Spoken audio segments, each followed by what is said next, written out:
निडसोसी येथे झालेल्या रांगोळी स्पर्धेत मुतनाळच्या विद्यार्थिनीचे यश. नीता धुळास व धनश्री कोळीने द्वितीय क्रमांक पटकावला.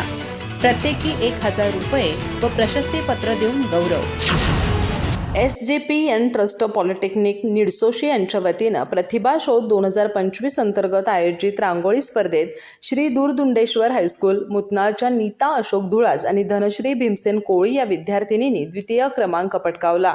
या यशाबद्दल त्यांना प्रत्येकी 1000 रुपये रोख रक्कम आणि प्रशस्तीपत्र देऊन गौरवण्यात आलं. या स्पर्धेत महाराष्ट्र आणि कर्नाटक राज्यातील एकूण 148 स्पर्धकांनी सहभाग घेतला होता. तीव्र स्पर्धेतून नीता धुळास आणि धनश्री कोळी यांनी आपल्या कलागुणांच्या जोरावर द्वितीय क्रमांक मिळवत शाळेचं नाव उज्ज्वल केलं.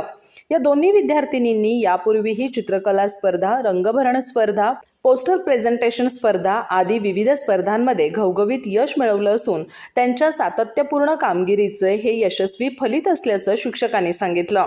या यशासाठी संस्थेचे अध्यक्ष सतीश घाळी यांची प्रेरणा, शाळेचे मुख्याध्यापक शिवाजी अनावरे आणि पर्यवेक्षक अनिल मसाळे यांचे प्रोत्साहन लाभले. तर कला शिक्षक दत्ता लोहार यांचं मोलाचं मार्गदर्शन विद्यार्थिनींना मिळालं. या यशाबद्दल शाळा परिसरातून अभिनंदनाचा वर्षाव होतोय. अधिक माहिती आणि ताज्या घडामोडींसाठी आजच आमचे चॅनल सबस्क्राईब करा.